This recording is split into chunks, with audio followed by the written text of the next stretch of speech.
Welcome back to some new r/malicious compliance stories, where people comply to the letter, but not the spirit of a request. I hope you had a great day. Thanks for all the likes and comments on the last video. And now let's start with the first story. It's called Medical Paperwork. Years ago, I worked at a remote site supporting the energy industry.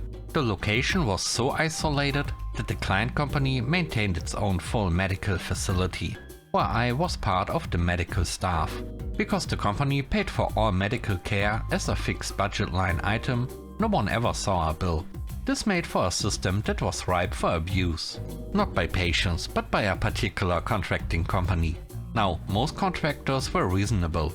If one of the employees came in sick, we'd examine them, sometimes prescribe medication, and maybe recommend 24 to 48 hours of bed rest. Pretty standard, since everyone was working 2 week tours in a high-stress environment. We'd provide a note outlining when they were cleared to return to duty. And that was that, except for one contractor. This group decided that our initial visit and note weren't good enough. No, their workers needed to be re-evaluated the next day and given a second note to officially return to work. Keep in mind, this wasn't for medical reasons. It was just extra paperwork to satisfy some bureaucrat who didn't trust actual medical professionals. So after a few months of this nonsense, we decided to play along, on our terms. Each day, the employees would show up, healthy and ready to return to work.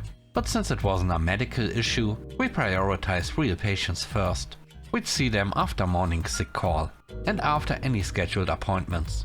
Usually around 3 hours after clinic opened. So these guys would spend their morning in our waiting room, sipping coffee, fully on the clock, just waiting for our second piece of paper confirming what the first one already said. This went on for about a month. They were slow to catch on. Then they got mad. Furious actually. How dare we waste their time like this? But our supervisors had our backs 100%. Their response? If you went to a doctor and paid for a visit, would you pay again the next day just to hear the same thing? After that, the contractor stopped demanding second notes. Our original documentation was honored, sanity was restored, and everyone's workday became a little smoother. The next story is called Trusting Employees. I used to work for a large multinational that had a generous travel policy. Business class flights for intercontinental client trips. But as with many generous policies, someone in accounting got nervous. They worried that employees might buy cheaper economy tickets, fly coach, and pocket the difference. So they added a rule. You must submit your boarding passes with your expense report to prove you actually flew business class. Here's the problem. Reimbursing a 6 to 10k ticket takes time. And most employees didn't want to float that kind of money for a month while waiting for reimbursement. And since they needed proof of the flight to get their money back, they started buying tickets last minute, right before travel, when the company would directly pay. Naturally, those last minute tickets weren't 6k anymore. They were 10 to 15k every time. So in trying to prevent a theoretical 2k fraud, the company created a situation where they were regularly paying 4 to 8k more per ticket. Multiply that across dozens or hundreds of employees and the cost ballooned. The best part? Once electronic boarding passes became the norm, people forgot to request paper copies, and the whole policy quietly collapsed. Suddenly, average ticket costs dropped, because employees could book earlier again. I'm sure the bean counters noticed the savings, but probably had no clue why it happened. The third story is called Team Name. Back in 2005, I worked for one of those big-name consulting firms.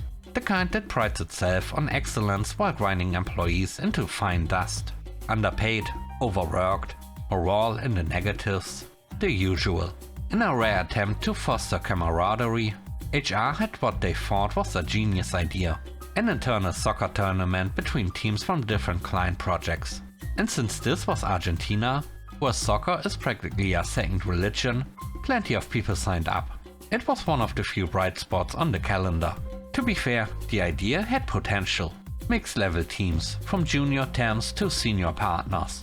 all sweating together on the same field. For once, hierarchies didn't matter. Our team came from our project lovingly referred to as the cave.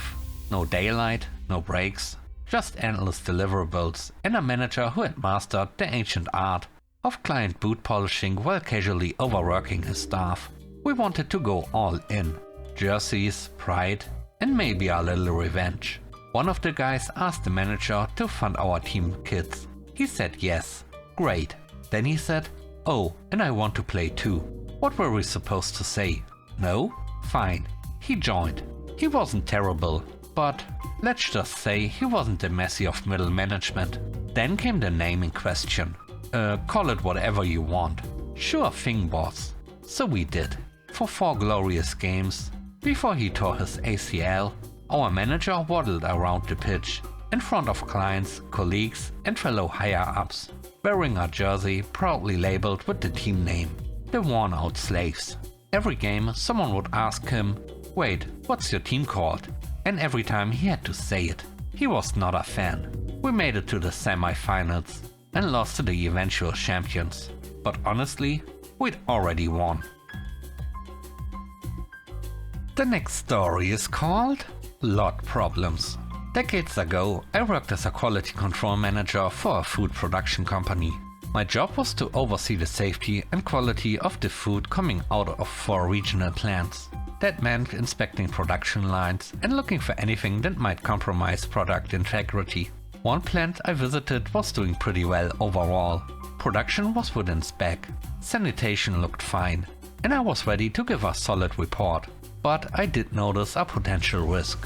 The employee parking lot was in awful shape. Cracked pavement, loose gravel, tons of dust. And that dust had a clear path into the building. Every car in and out kicked up a mini storm that could easily find its way into the production environment. So I flagged it in my report and handed a copy to the plant operations supervisor, along with a suggestion. Fix the lot before the USDA inspector does it for you. His response? "You are here to inspect the food, not the parking lot. I'm here to ensure the quality of the food that leaves your plant." His rebuttal? A profanity-laced shutdown, ending with the magic words, "Don't tell me how to run my plant." Alrighty then. Fast forward 6 weeks. The USDA inspector came through and, surprise, cited the exact same issue. He shut the plant down due to risk of airborne contamination from the lot. Total shutdown. Production halted. Now, here's the kicker. There was a simple workaround that could have kept operations running. They could have just closed the lot temporarily and had employees park on the street, schedule the repave over a weekend and stay in compliance. Easy fix. But hey, I wasn't supposed to tell him how to run his plant. A month later, after the lot was finally repaved and the USDA gave the green light to reopen, I asked him, "Why didn't you just close the lot and park offsite?" He didn't answer. In fact, he never really spoke to me again. He did keep his job and eventually retired. So maybe he learned something from it. Just not enough to say thanks.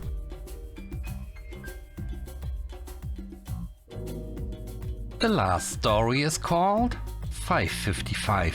About 10 years ago, I worked a fly-in, fly-out job. And honestly, the lifestyle was great.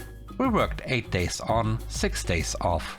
During the on days, it was 12-hour shifts from 6 AM to 6 PM. Like clockwork, our team would leave camp around 5:30 AM in our work vehicle, even with our boss in the car, and get to site a little after 5:35, usually starting work by 5:40. It wasn't uncommon for us to wrap up and be in the car heading back to camp by 5:55 PM. No one was slacking. In fact, most of us ate lunch at our desk to save time and keep things running smoothly. Then we got a new manager. At first they were fine, but over time they got stricter. One day after our usual 5:55 departure, they pulled us into their office and laid down the law. You are to remain on site until 6 PM sharp, no exceptions. We explained that we'd been starting early for years and that most of us didn't even take full breaks, but they weren't interested.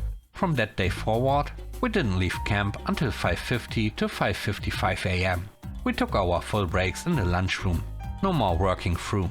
If we were asked to do something on break, we politely declined. We'll get to it after lunch. And of course we didn't leave the site until 6 PM sharp, even if everything was already done. The consequences were predictable. Work that normally got done early or during breaks started piling up. Urgent tasks were delayed. Some work carried over to the next day. Efficiency? Gone. After about 3 weeks, the manager noticed and asked us what was going on.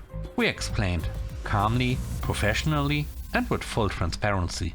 That very afternoon we were told we could return to the old system.